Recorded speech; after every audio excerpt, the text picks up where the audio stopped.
Please welcome to the stage, Richard Tice.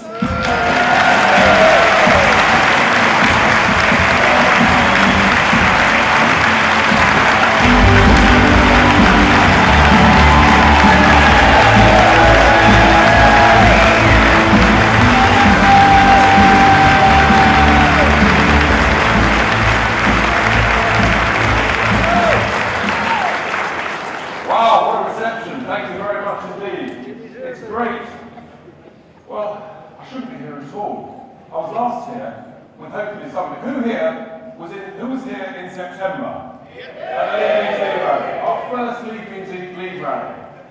Never then did we think that we would be here, 7 or 8 months later, standing in European elections. It's an absolute outrage. But here we are, we've launched the Brexit Party.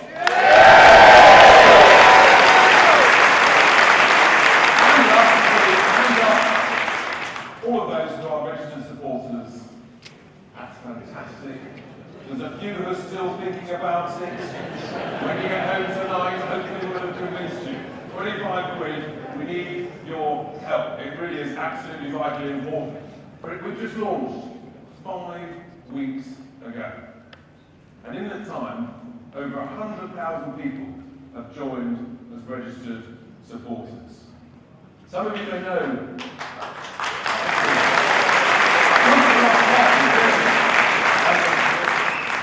Some of you may know I used to have a day job. I don't know where it's gone, but anyway. I've been involved in building thousands of homes, creating tens of thousands of construction jobs, bringing out hundreds of millions of pounds of investment into the UK. And yes, I was a member of a certain other political party. You've been quite kind, some of you really mad about that. Then I accepted the invitation to be chairman of the Brexit Party. Because we know, we know, those of us that believe in Britain, that we have been completely and utterly humiliated. That's why we launched the Brexit Party.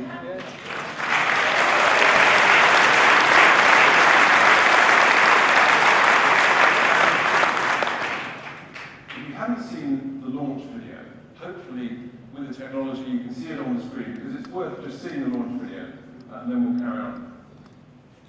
Check, IT, and enjoy the launch. That is why I set up the Brexit Party.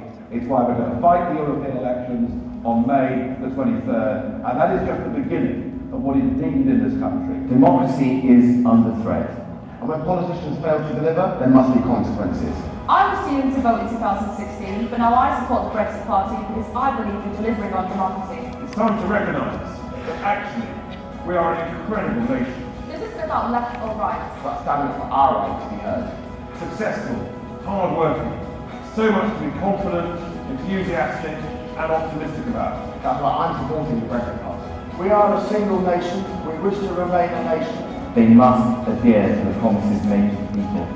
Let's be optimistic. And for the benefit of our children and grandchildren, if you want a home and you're a Brexiteer, you join the Brexit Party now.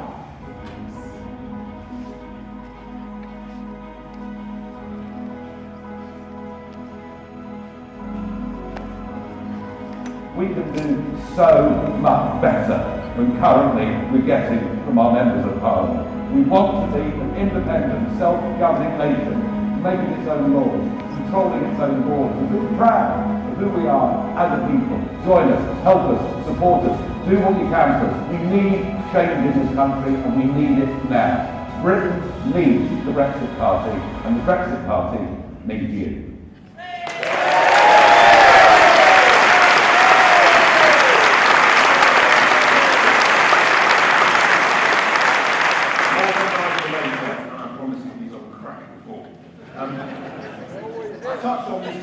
I touched on this humiliation. It beggars belief that our Prime Minister has written not one, but 2 begging letters in the space of a fortnight, asking overseas leaders and bungling bureaucrats in Brussels as to how we, this great nation, should conduct our affairs. It's an absolute outrage.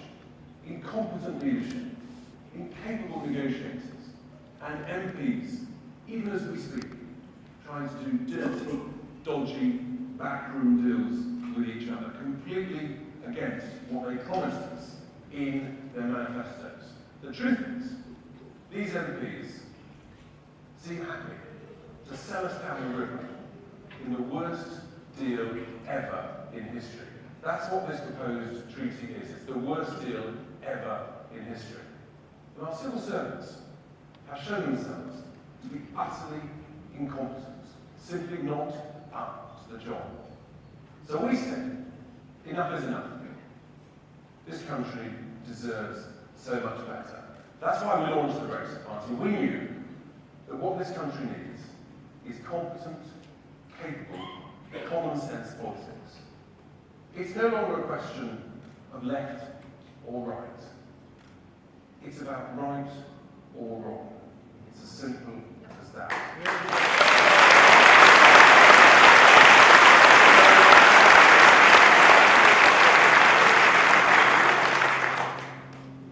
Be under no illusion. We've got to take on the vested interests of the establishment. We've got to take on the multinationals and the lobbyists like the CBI. We've got to take on and reform the civil service so that our country is properly run and properly governed for the people, not for the establishment. That is our objective. We are here, ladies and gentlemen, be under no illusion to change politics for good. The two-party system is broken. It has completely and utterly failed us, the people, and it's got to change. That's what we stand for. And we've had a pretty good reception in the last 5 weeks, looking at the polls. But the big poll, of course, is this Thursday. And we need all of you, please, tell your family, tell your friends of friends. We've got to get out the vote. We've got to win this, and ladies and gentlemen, we've got to win it big. Really, really big.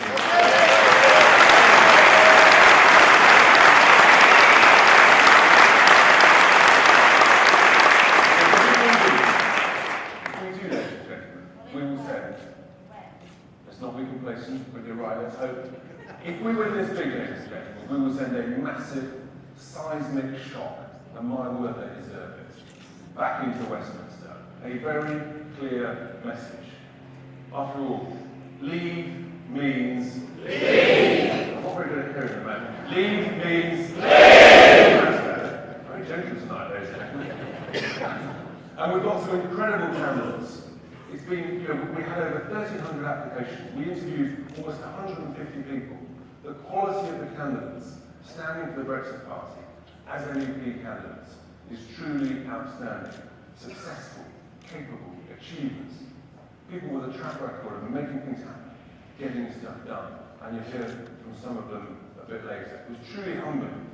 And almost all of those candidates have never previously stood for public office. They never imagined they'd be standing as MEP, but with courage and with bravery, they put their head above the parapet, and it's really fantastic. I believe truly that this group of candidates is the highest quality that has ever stood for public office in this country, in an election, in a generation.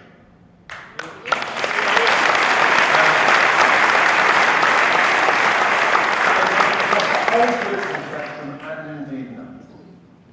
And the thing is, they know, we know, that what is needed is leadership and competent, capable people, so that when we invest taxpayers' cash, that's our money, ladies and gentlemen, it's not government money, it's our money. When they invest that, we need capable people, successful people, who know how to spend it wisely, smartly, properly, to cut out the waste, cut out the nonsense. Because this, ladies and gentlemen, is our cash, and it should be spent properly on our services and our infrastructure, not sending £39 billion to people in Brussels. Let's have a proper boo. That wasn't a good boo. I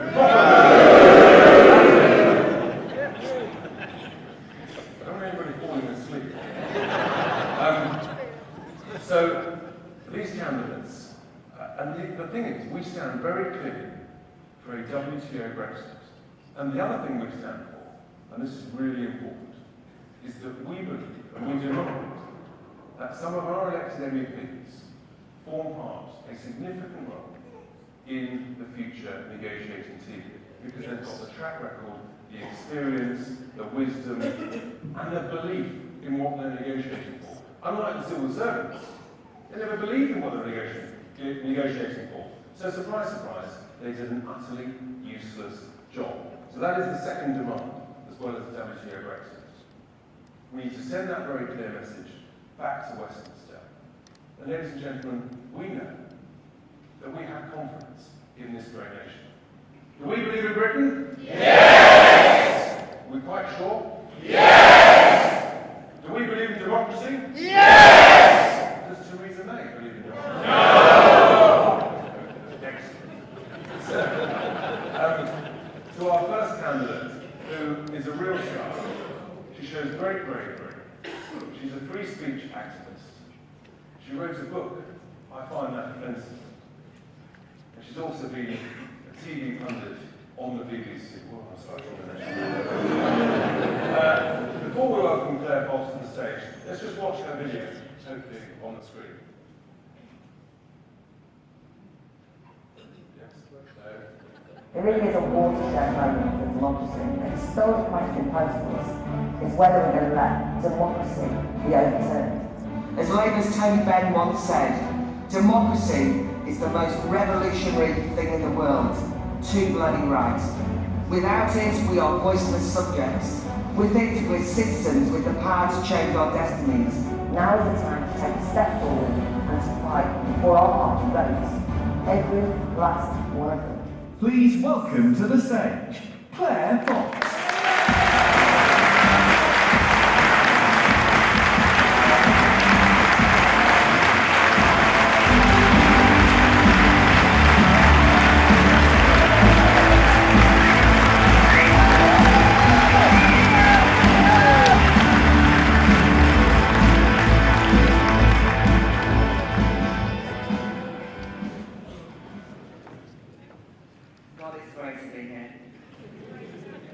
It's the last few days before the election. And there's a sense of desperation in the air from the opponents of Brexit, isn't there? Those determined to water down and overturn our democratic vote, well, they are doling out insults and abuse, coming at us fast and furious with a kind of shrill, conspiratorial, wild, fantastical accusations and vile muckraking. They are in danger of debasing public life.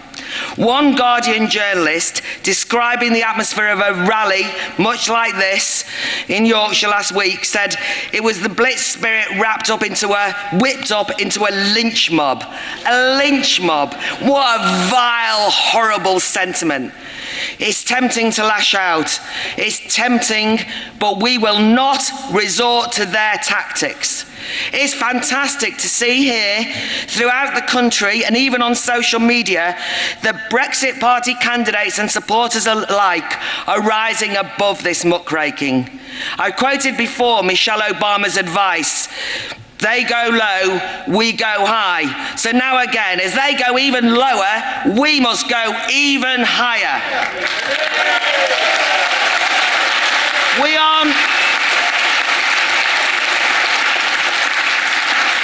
We aren't the types to play the woe is me victim card. We need to hold our nerve and our dignity and carry on making our positive case for democratic change, whatever they throw at us. But there is one insult that does need to be taken on head on. It is the disgraceful labelling of the Brexit Party as far right and bigots. In a series of online Labour Party adverts under the heading "Don't Let Fear Win," the Labour Party have actually whipped up fear. It's despicable when Jeremy Corbyn repeats a slur in the Northwest in Merseyside and on Andrew Marr's show that accuse the Brexit Party of attacking minorities and dividing society. This is Project Fear outright lies. I can't imagine anything more divisive than accusing all of those millions of Corbyn's own Labour voters, many active anti-racists and anti-fascists, of being bigots. Of all those people from ethnic minorities who voted Leave, imagine accusing them of being far right. What is really divisive and indeed bigoted is to write off 17.4 million voters as beyond the pale. They are treating us as some sort of enemy within. But the Brexit Party is the opposite. It is not dividing the country. Actually, in these elections, the Brexit Party is the vehicle for uniting the country around defence of democracy. In my campaigning, I have met military, ex-military, united with anti-militarists fighting for democracy. Muslims, Jews, Christians, Sikhs, all religions and none. Traditional Labour and Conservative voters, even Lib Dems and Greens. And many, many Remain Democrats and growing. All of us are united around democracy. Young and old, plumbers and philosophers, across social classes and educational divide. The Brexit Party is uniting the country, not dividing it. But the thing is, our opponents don't get it, because this is an actual breakout from the usual tribal groupthink that they're associated with. There are far-right and racists existing in the UK, small minority, and I tell you now, I oppose them with every fibre in my body. But to brand millions of people who straightforwardly demand that their vote is counted and not trashed as far right, well, and to brand people who enthusiastically are interested in rejuvenating democracy, well, I'll tell you what that is. That's real bigotry. In my book, I find that offensive about free speech, as Richard mentioned. I wrote about how this promiscuous use of labels such as far-right, fascist, Nazi, etc. are used to delegitimise opponents. That means that Corbyn's Labour Party or Lib Dems or Heseltine and Remain Tories, when they use those labels, they are basically complacently refusing to bother engaging with us. They are lazily trying to silence and shun and discredit arguments without even having to win a political discussion. And I think that we should recognise that we are better than that. We have the arguments. They are lazy smearers. When Labour Party adverts say, don't let fear win, though, they're right. We shouldn't let fear win. Fear is a cheap political tactic. But we in this room know that, don't we? Because Project Fear has been tried on us before. It didn't work then and it shouldn't work again. We are the ones who optimistically embrace the challenge of a new political, social and democratic arrangement post-Brexit. It's our opponents who are the risk-averse pessimists who see any challenge to the status quo as scary. We're brave, they're scared, we're not going to be put off by Project Fear. When technocratic Remain MPs or terrified sections of the liberal media describe this movement and these rallies as far-right or populist, remember, it's because for those in the old decaying mainstream parties, they're just so unpopular, they don't recognise what a popular movement actually looks like.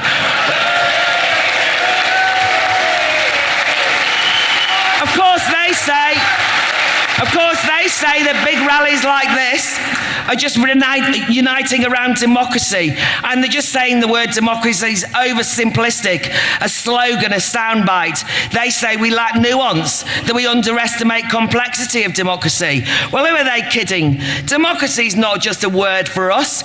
It's built on a rich seam of history and philosophy. It's built on Enlightenment ideas of equality, liberty, freedom of association, freedom of conscience, free speech. We understand that. Democracy is not just a soundbite for us. If you think that, then go try reading John Locke, Milton, Tom Paine. But it's not just a historical concept either. We, in this historic moment, need to make democracy our own again and to use these EU elections to kickstart a national democratic discussion throughout the UK. And I want to quote you a great Labour Party icon and socialist Eurosceptic Tony Benn. He said this about democracy: if you don't keep up the pressure for democratic control, you lose it. It's use it or lose it. There is never a final victory for democracy. It's always a struggle in every generation. And you have to take up the cause time and time and time again. Tony Benn is right.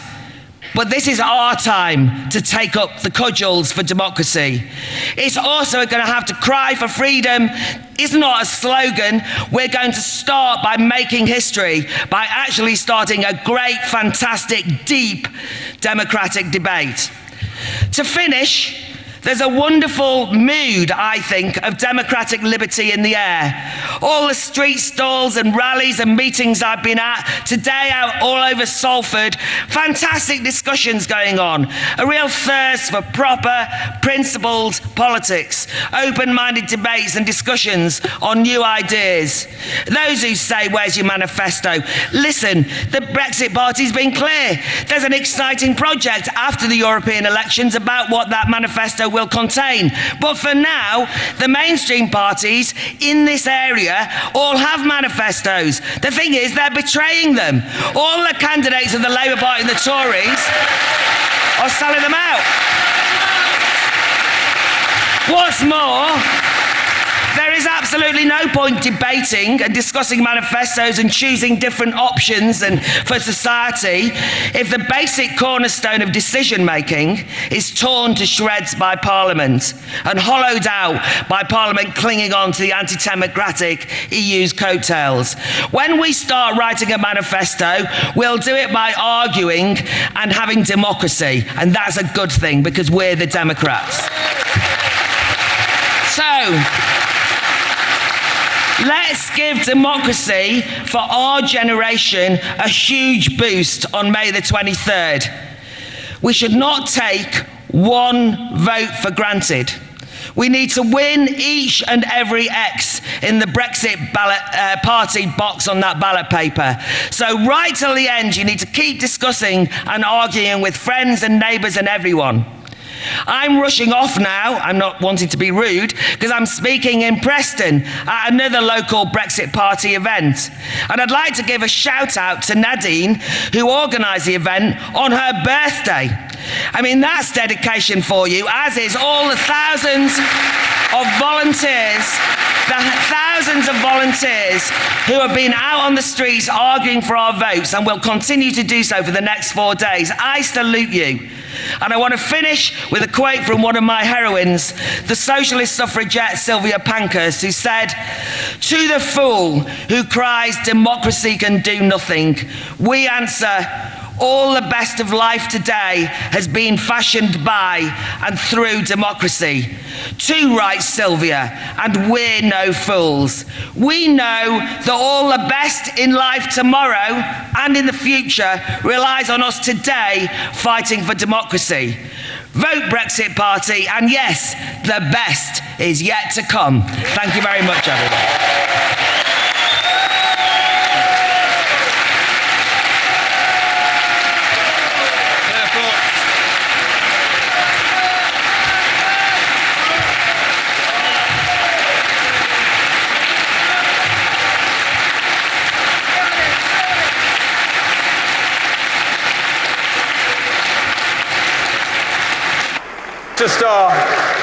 Thank you, Claire. She's so courageous, a true, passionate believer in democracy.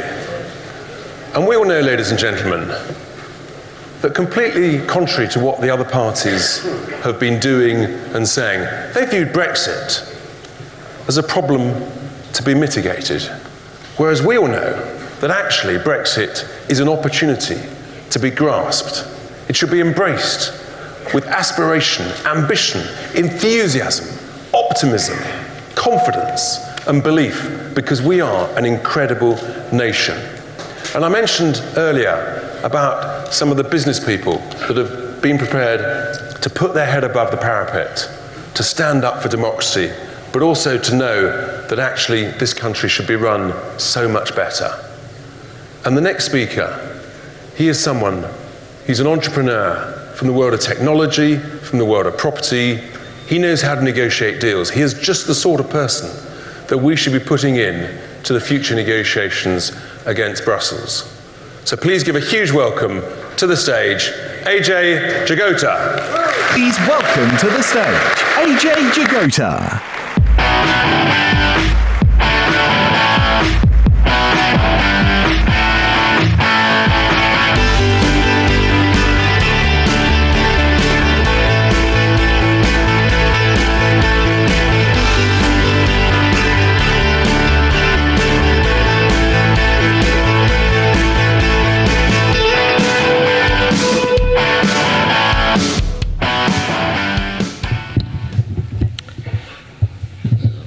Technology.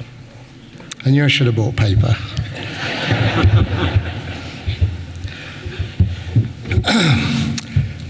So, hello fellow Brexiteers! It feels great to be here in Bolton. But you know what?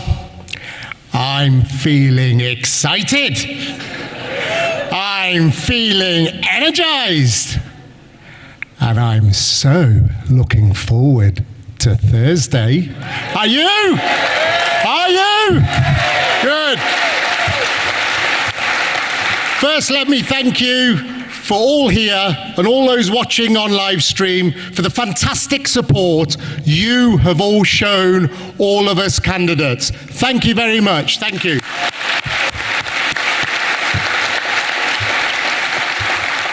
So, my name is Ajay Jagota. As Richard has said, I've created businesses in various sectors over the past 25 years. My parents came to Britain from India in the 1950s. I come from a working class family.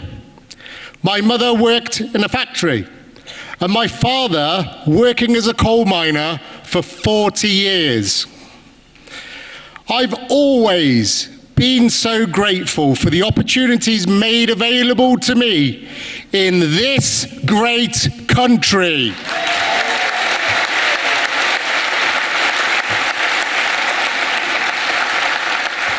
Now, both my parents are lifelong Labour supporters. So imagine their surprise as their only son joined the Conservative Party. But then, imagine their shock when I was elected chairman of my local association. Oh, they were not happy. But ladies and gentlemen, in January, I resigned.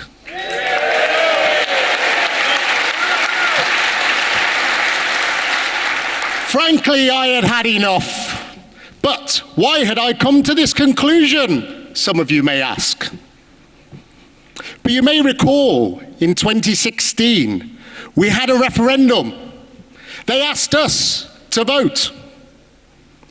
Let's go through what happened in that referendum. 16.1 million of them voted to remain, while 17.4 million of us voted to leave. 242 constituencies voted to remain. But my friends, 406 constituencies voted to leave.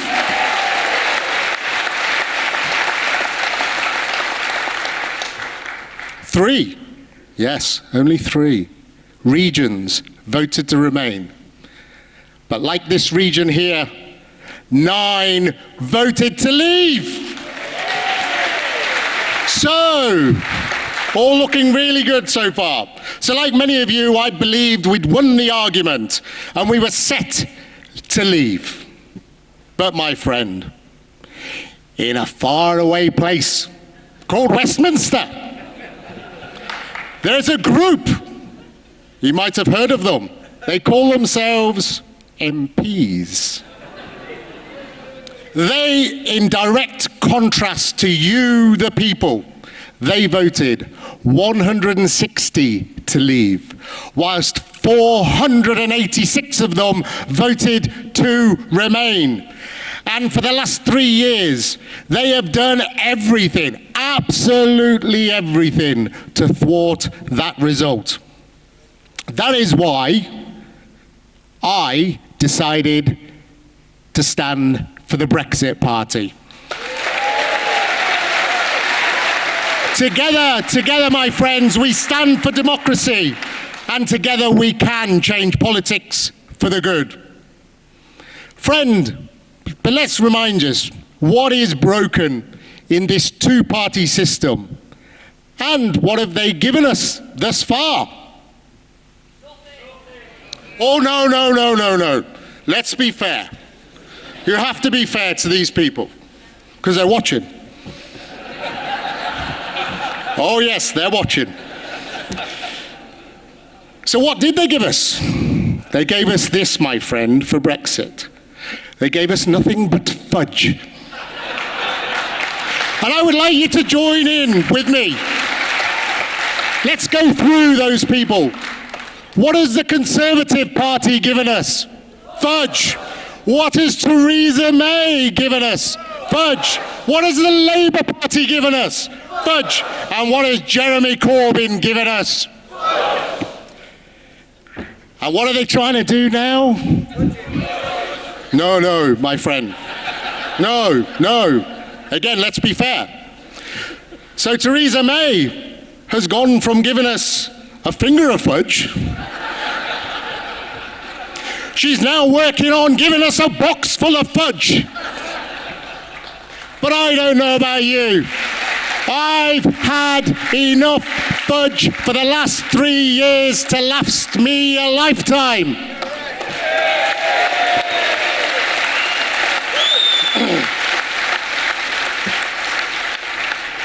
So, my friends, we need to send a message loud and clear this Thursday to those in that faraway place in Westminster. We need to tell them, no more fudge. We've had enough. We've had enough of the old politicians, and we've had enough of the old politics. Just remember this as well. Over 80% of our MPs triggered Article 50, in which the legislation stated clearly we would leave with or without a deal. So, I have a question for them. Did they not know what they were voting for?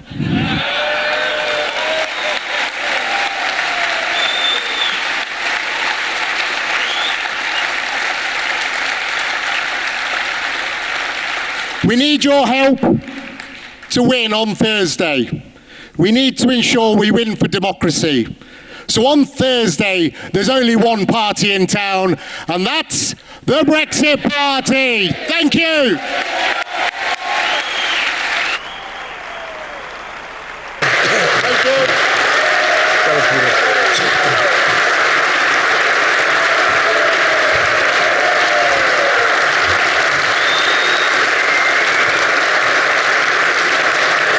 Not only a great entrepreneur, but also an inspirational speaker. Ajay, thank you very much indeed. The courage and bravery that you've shown, putting your head above the parapet, is to be admired. And so to our next speaker, who also never imagined that he would be standing for public office, to go to Brussels. Never imagined it, frankly never really wanted it, but he likewise was enraged by this betrayal of democracy. His career, he originally trained in the world of medicine, and he's been a passionate proponent of healthcare, in particular for children. Who here remembers Newsround and John Craven? Hands up.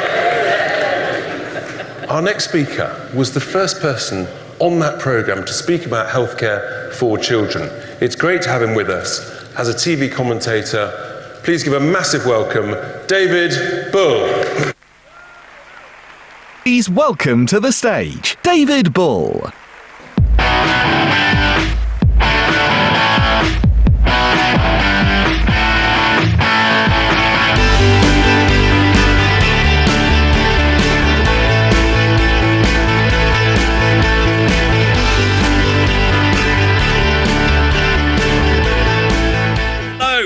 Hello, good evening, ladies and gentlemen. Good evening.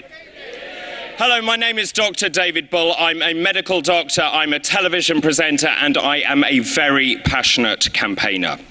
Now, I spent the last 24 years fighting to improve the healthcare for everyone in this country.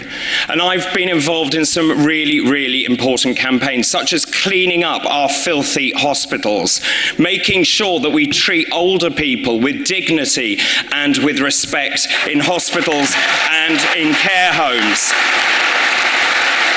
I've also ensured that every child that is born in Britain is now tested for the life-threatening condition cystic fibrosis. I'm fighting so that we can stamp out HIV from this country and around the world. And I've been fighting to ensure that every single child who goes to a primary state school in this country gets one hot, free school meal a day, because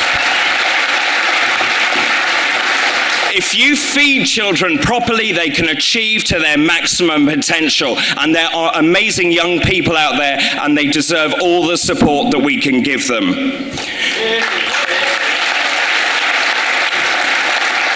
These are really important campaigns, but the campaign that we are now fighting, all of us together, is the most important campaign of my life, because we are fighting for democracy, and democracy is in trouble. There is a fundamental fragmentation, and here in the Northwest, Ajay told you about campaigning up here, I felt it as well. Such palpable, tangible anger. People are livid, and this unites people across the political spectrum. And why are people angry? Well, people are angry because they voted, and no one is listening to what the people, what all of us here have said.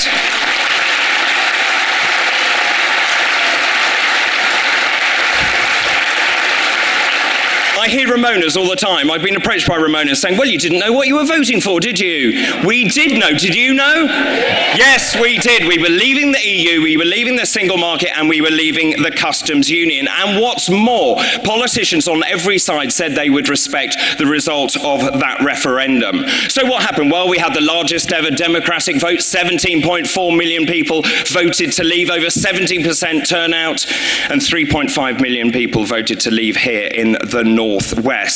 And the MPs then went on to trigger Article 50, setting in motion a chain of events, meaning that we were leaving the European Union. I thought we were leaving. Did you think we were leaving? Yes, we want to leave, we voted to leave, and we expect to leave the European Union.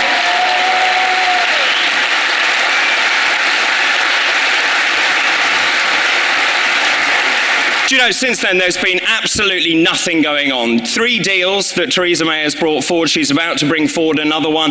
The Conservatives are in disarray. Labour is in disarray. We're going to see a terrible deal try to come through the House of Commons once again. And the campaign is now getting very vicious indeed, because the opposition are worried. They are throwing around slurs, they're throwing around intimidation. And the one, as a doctor, that worries me the most is I hear time and time again, well, there won't be any medicines, the hospitals won't function. It is nonsense and it is dangerous, and it mustn't carry on.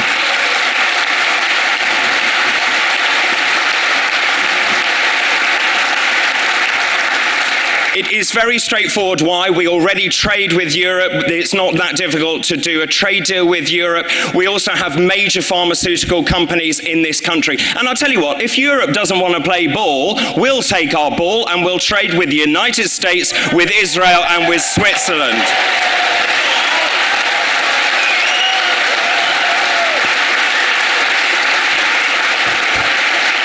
In closing, fundamentally, this is about democracy. The United Kingdom is meant to be the mother of all democracies, and right now we are a laughingstock around the world. On Thursday, this is a very pivotal moment in British politics. This is the moment when your voices are going to be heard, when you send politicians in the EU and Westminster an extremely powerful message that we will be listened to. This is where we change politics for good. We are fighting for a free, independent, self-governing country, and with your help, we will win.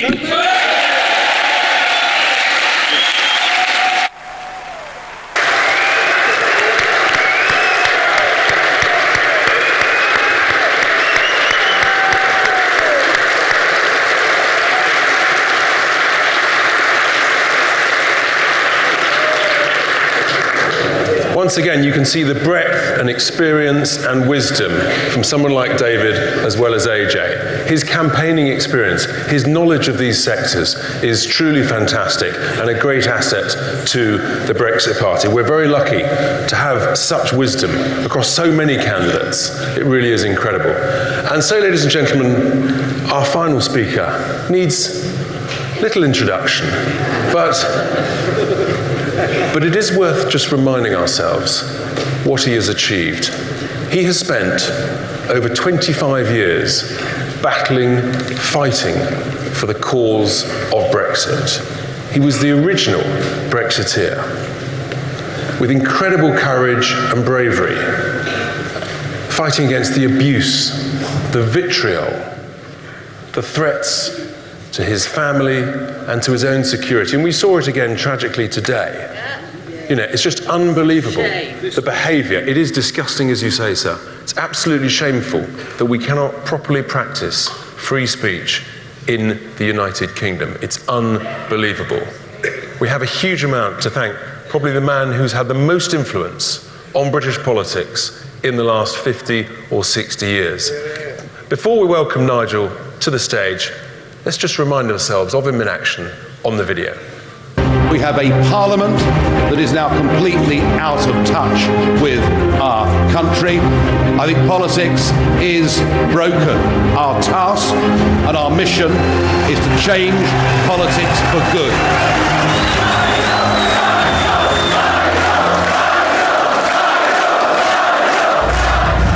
The Brexit Party has been formed because, very simply, the government and Parliament do not wish to deliver Brexit. We are fighting back. The whole of our politics needs changing. The two-party system doesn't work anymore. If they thought we were going to give up, they've got another think coming. This country needs the Brexit Party, and the Brexit Party needs you. Thank you. Please welcome to the stage, Nigel Farage.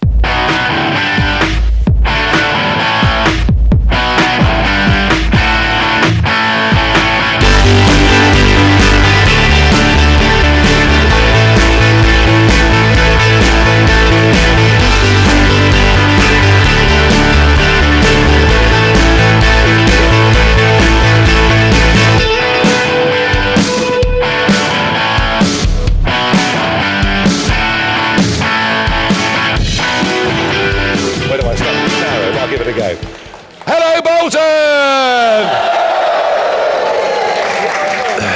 Do you know?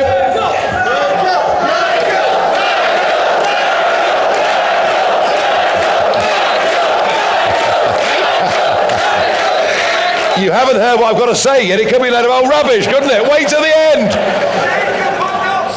Do you know?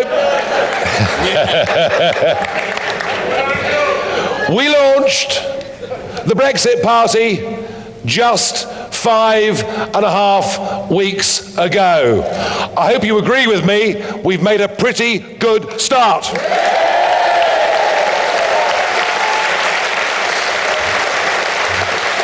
And boy, did it need to be done. We won that referendum fair and square. We won it by a majority of 1.3 million votes, and we were told by everybody, including that leaflet that David Cameron put through all of our doors. Do you remember? Yeah. Do you remember David Cameron? Only just. That leaflet from the government made it clear, your wishes will be implemented. It was clear, wasn't it? And then, a year later, there was a general election in June 17, in which both the Labour Party and the Conservative Party said, vote for us and we will implement Brexit. We then, of course, I can deal with the hecklers, don't you worry. We then, of course, had Article 50 voted through by 500 MPs, and it became the law of this land that we would leave the European Union on March. You're awake, thank God for that. We would leave the European Union on March the 29th with or without a withdrawal agreement. They're warming up now, Chairman. I mean, in fact, they could even recite the rest of the speech, probably. And it hasn't happened. And it hasn't happened because right from the very start, a very significant number of people in public life in this country have disrespected the will of the people, have betrayed the greatest democratic exercise in the history of our nation. And I, having spent 25 years fighting to get that referendum and to help to win that referendum, I was not going to be rolled over by these people. I decided I was going to fight back. That is why I founded this party.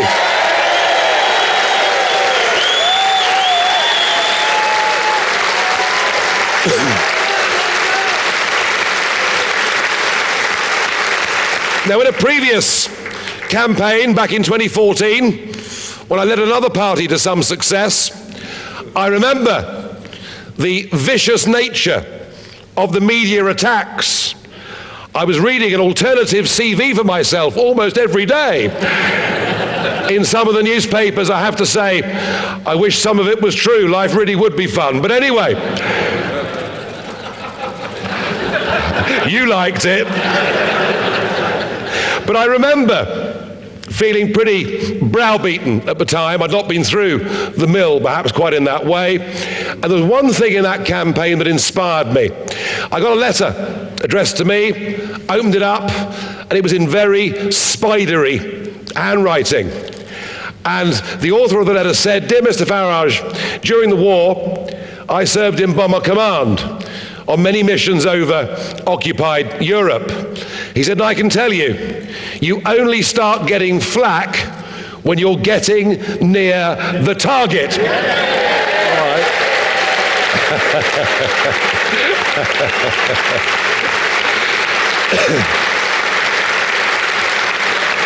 And how right he was. And I've realised over the last few days that the UK political establishment aren't scared of us.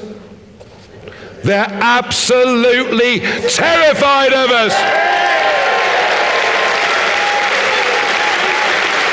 Oh yeah. Oh yeah. It started off with an attack from Mrs. May. Well, you know, I wasn't too wounded by that, I can tell you. At the launch of her European election campaign, did you see it? There she was, with 4 candidates on the stage, all of whom looked as though they'd been taken hostage to appear with her.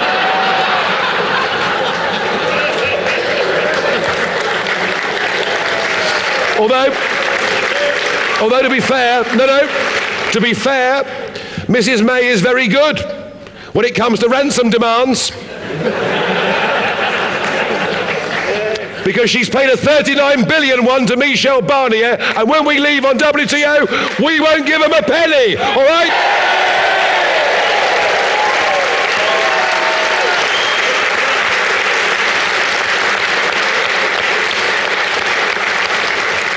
Then we saw Mr. Corbyn's attempt to attack me.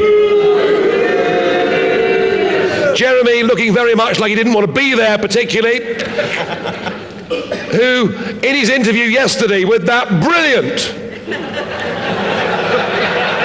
Oh, no, come on. Absolutely brilliant BBC journalist, utterly neutral at all times. Treats every guest the same way. That's right, Andrew Marr's his name. 7 times Corbyn couldn't answer what Labour's actual policy officially was on Brexit. And they say we haven't got a manifesto. You couldn't make it up, could you really? Corbyn attacked me saying that Nigel Farage has spent the entire campaign attacking immigrants and EU nationals living in Britain. I haven't uttered a word on the subject at any stage of it, but it shows an increasing sign of desperation. But we really saw today what the establishment's real game was when out was wheeled Gordon Brown. And Gordon Brown has accused the Brexit Party of actually potential financial impropriety. Yeah. This from the man who sold 400 metric tons of gold at $280 an ounce.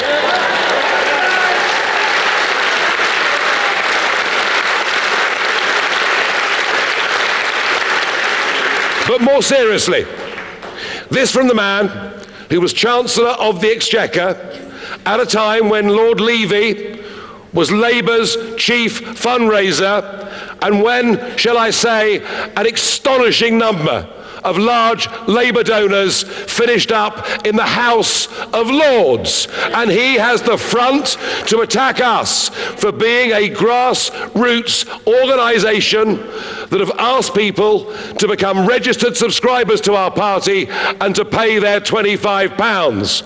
I wonder, how many of you in this room are registered supporters of the Brexit Party? Thank you, thank you.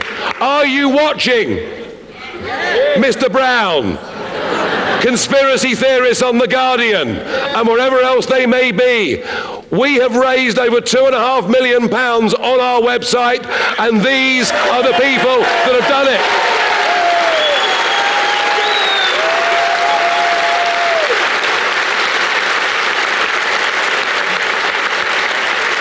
But it gets even worse than being attacked in a very coordinated plan between Gordon Brown and media organisations this morning, because this afternoon the Electoral Commission popped their head up. We went to the Electoral Commission last week to show them the checks and methods that we have in place to make sure that donations to this party are legal and absolutely in line with the law. They gave us a clean bill of health.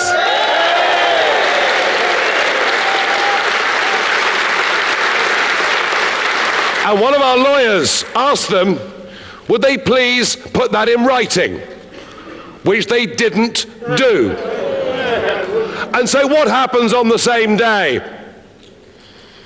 When the early morning headlines on the Beeb are that Gordon Brown will give this speech, Brown accuses us of potential impropriety, and then at 1:52, a press release from that organ of government and the state, the Electoral Commission, saying they're going in tomorrow to the Brexit Party's offices to investigate. They are doing so on the basis of absolutely no evidence at all.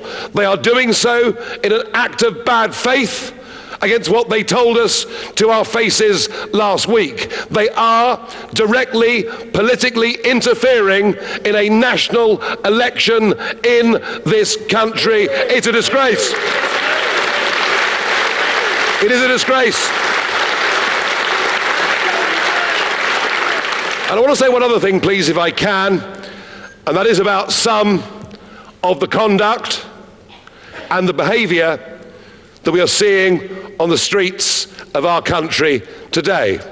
I won't even acknowledge the low-grade behaviour that I was subjected to this morning. I won't dignify it.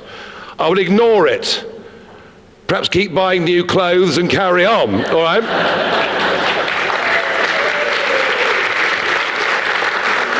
But let me say this.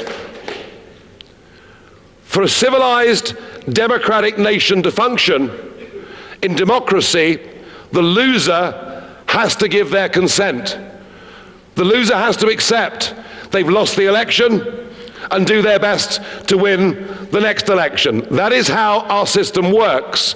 If the loser doesn't give consent, then the whole democratic process, the effect of an election being like a safety valve, is lost. And what we have seen in this country since that referendum are very, very senior members of public life in this country. Former Prime Ministers like Blair,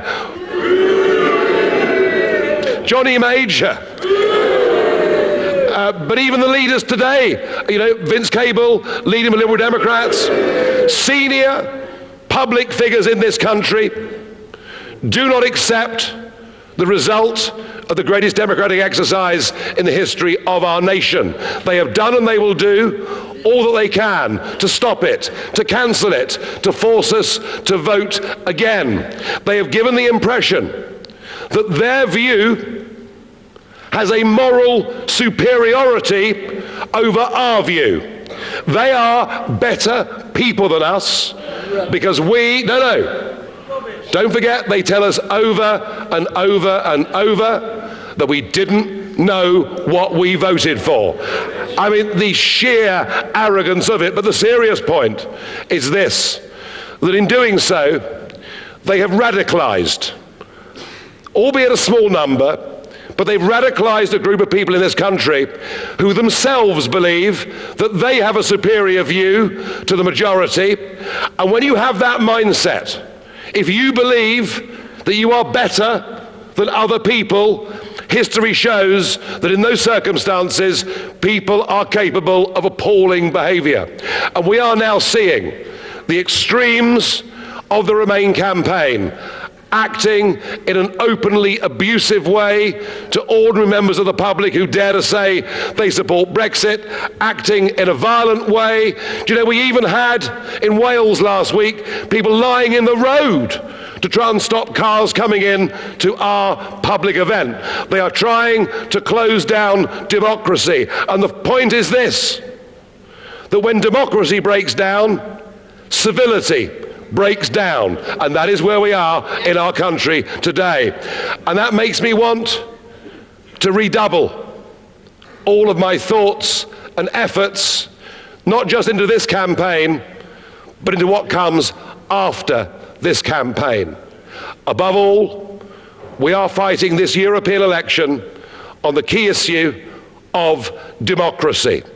If we don't implement the will of the people, if our main parties don't keep absolutely fundamental promises made, then we cease to be a functioning democratic nation. Us, who for 800 years have had a form of parliamentary government, us, the home to the mother of parliaments, that has exported this model to the rest of the world. So what is at stake in this election is the very principle of democracy itself. And those who are fighting against us even want to stop us from saying those words. And I suggest to you that when we think about our nation, where it's come from, the incredible sacrifices people made in the past to ensure that we could be free, and the type of country that we want to hand on.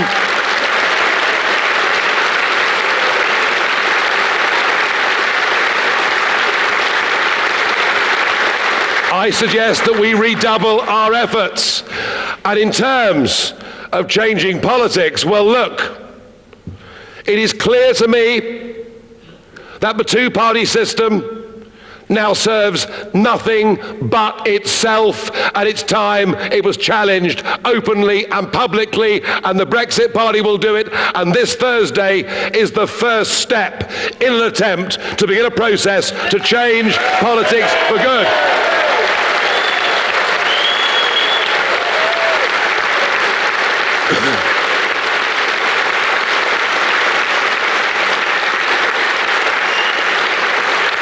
We need to look at the party system. We need to look at the voting system. We need to look at the House of Lords. Filled up with 700 of Blair and Cameron's mates. We need to look at the Electoral Commission. Every single one of whom sits on the board is you'd never guess it, would you, Remainer. We need to get the institutions of Westminster. What goes on in SW1 now needs to be representative of what our country is as a whole. So I'm asking people to go out on Thursday, vote for the Brexit Party, give us a win, but perhaps even try and give us a big win. Because if we get a big win, all of those constantly whinging and whining on about a second referendum, all of them, Lord Heseltine, right the way through, oh, my favourite. Oh no, my favourite. How about this? I need cheering up after the day I've had. Anna Soubry.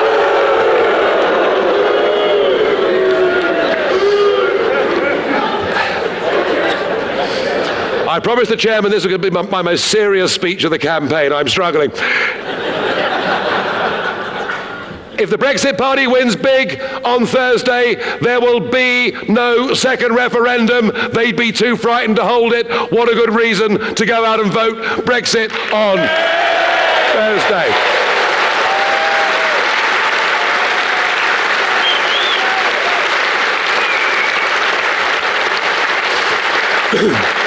If you vote in big numbers for the Brexit Party on Thursday, we will put back on the table that which Parliament took away, the key negotiating tool in any business negotiation. If Brexit win on Thursday, a clean break WTO Brexit will be back on the table for the 31st of October.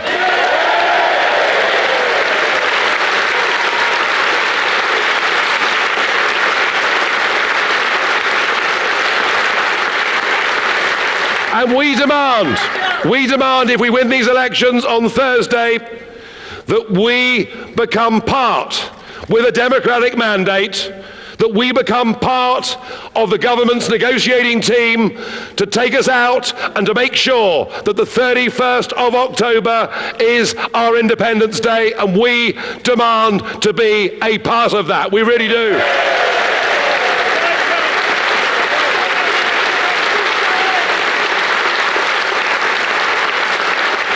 And the bonus ball, if you like, the icing on the cake is if you vote Brexit Party in big numbers on Thursday, if the Conservative vote gets obliterated, then we'll see the end of the worst and most duplicitous Prime Minister since Lord North lost the Americas, and May will be gone. How about that?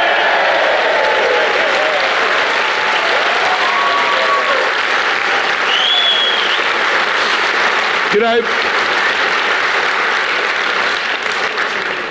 perhaps the most remarkable thing about this 5.5 weeks is that I know there are many, countless millions of people out there, like myself, who have been enraged, upset, frustrated, angry by the shenanigans we've seen over the last 3 years. And yet, at every one of these meetings, when people leave here, they're no longer angry, they're actually uplifted. This party, this message is giving people hope. It's making them feel good. It's making them realise.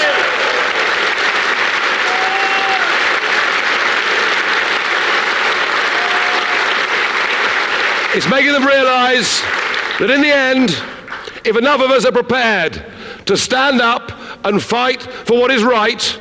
And even though we shouldn't even need to be here, we know in our hearts that the majority is with us. It's not with career politics. It's not with big business. Help us make this first big step back to us becoming a true, democratic, independent nation. Go out on Thursday and help us. Let me ask you, are you with us? Yeah! Thank you very much.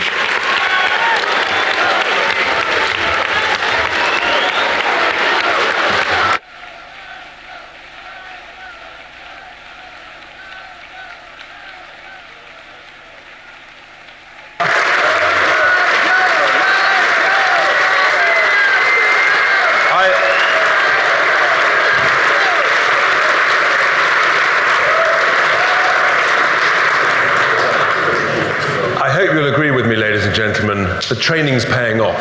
He's back with a vengeance. And we've just got time for 3 questions, and to give Nigel a quick breather. The first one is from Jeff from Bolton. After we win the European elections, what next for the party? Well, 2 weeks after the European elections, we've got a by-election in Peterborough.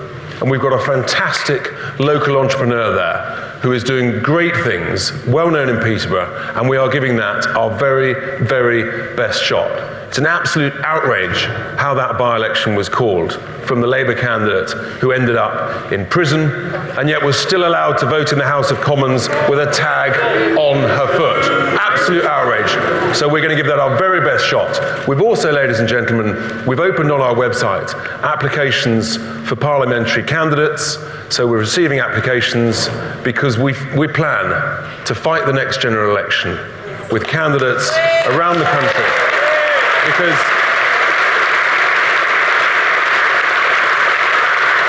Because what we know that there are competent, capable, successful people out there from all walks of life who, like us, have said enough is enough.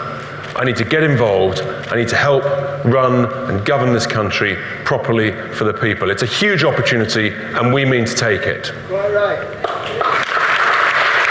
So,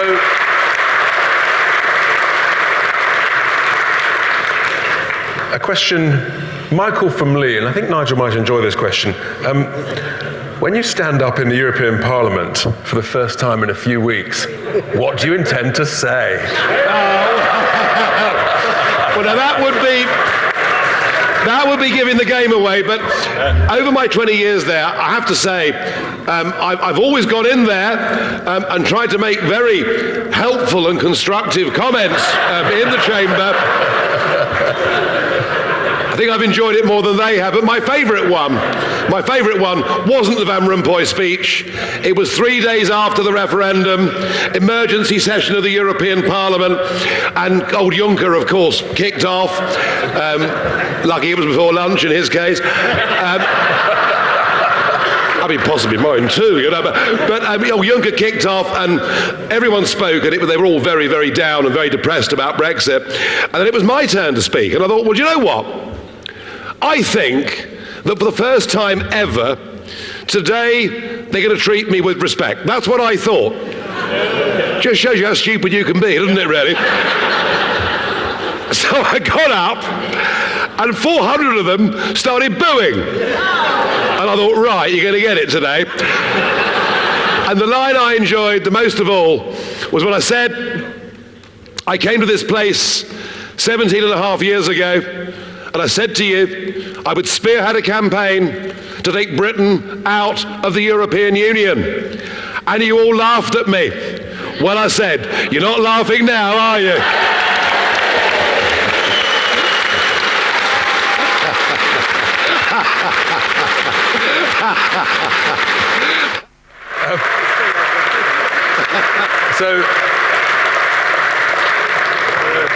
Last question. Dot from Bolton asked Nigel, what happens if the MPs do a dodgy deal and May's deal does go through? Look, it's not May's deal, it's an international treaty, all right? That's what she wants the Commons to sign up to a legally binding international treaty that in many ways is even worse than the current terms of EU membership. It isn't just the worst deal in history, it's a document that is so shameful, so humiliating to our nation, it would normally only be signed by a nation that had been defeated in war. That is what this woman has done to our country, and that is one of the reasons we're here fighting back today, all right?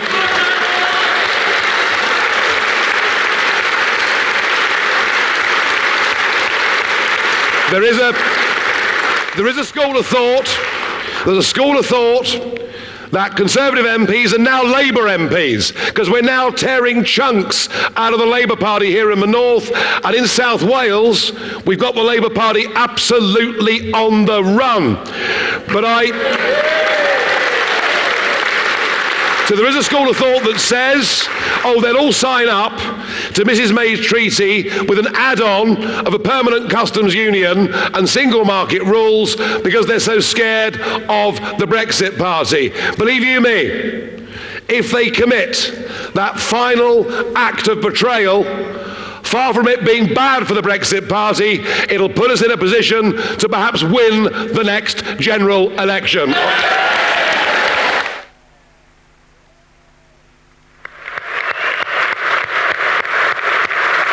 So, ladies and gentlemen, let's have you on your feet with your boards, please. What do we want? Brexit. When do we want it? Now. What do we want? Brexit. When do we want it? Now. What do we want? Brexit.